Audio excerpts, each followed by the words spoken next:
for all of these people who are saying Bernie has a demographic problem, no one has asked the question why Hillary Clinton deserves the black vote. That's the number one question. What has Hillary Clinton done to deserve such a huge advantage in South Carolina? Because then if we're going to look at what she's done, you can't tell me a single thing that she has done to deserve the black vote historically.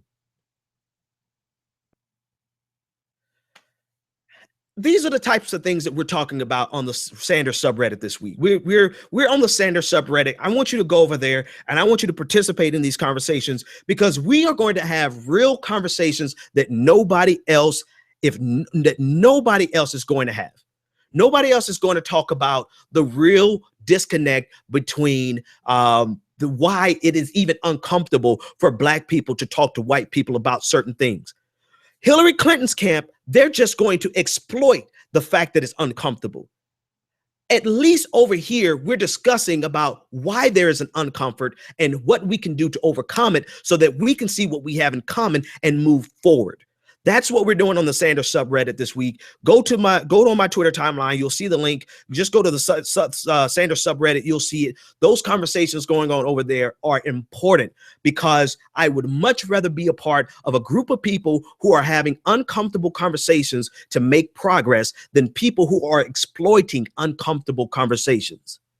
And that's what I'm seeing from all these black media elite. That's what I'm seeing from all of these black establishment politicians, from John Lewis. He's exploiting it. James Clyburn. This weekend, James Clyburn said that there's no free lunch, that there's not going to be any free college. You know, this is not only are they exploiting the discomfort between blacks and whites, but they're also playing and pandering conservative talking points just to oppose Bernie Sanders. Now, listen, my platform is about media in general and politics in general and progressivism in specific. My platform is not Bernie Sanders, Benjamin Dixon show. However, because nobody else is talking about this, because nobody else is actually unpacking these uncomfortable conversations that need to be had, well, damn it, somebody got to do it, so I might as well do it. I will be glad when this election is over so that I can simply talk about the things that I want to talk about, which is progressivism, by the way. But the fact of the matter is, you have all of these black media. I'm sorry, caller, you can call back 857-600-0518. You have all of these media elites, particularly black media elites, who are exploiting the discomfort and the unease and the racial tension that exists between African Americans and white Americans, particularly Bernie bros. They're exploiting that instead of unpacking the conversation. And so what do we have to do? We have to go over to the Sanders subreddit to have a conversation that should be had on national media.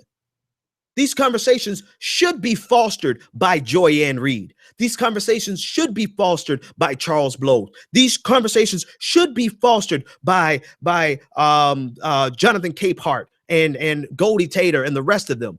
But they're not. Instead, they're just exploiting for clicks the discomfort that remains between African Americans and white Americans. Instead of elevating the conversation, they're debasing the conversation, and they're exploiting it for an agenda. And that agenda is to protect the status quo. It's not just for clicks. It's not just for money. It's because they have benefited from the status quo, and they want to sustain and maintain the status quo because it's done just fine for them. Well, you know what? For 31% of African Americans who are living in poverty, the status quo does not do just fine for us.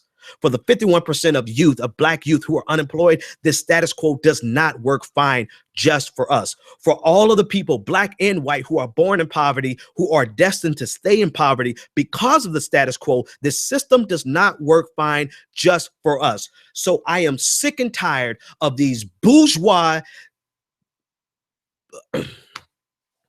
I'm sick and tired of these people who have no economic experience like we have had, dictating to me that I should not be concerned about economics while they are sitting in their loft in Manhattan working on their next piece for their next show, for their next article, while the rest of us have to grind from 5:30 in the morning to midnight. Caller, I'm sorry, you're on the air.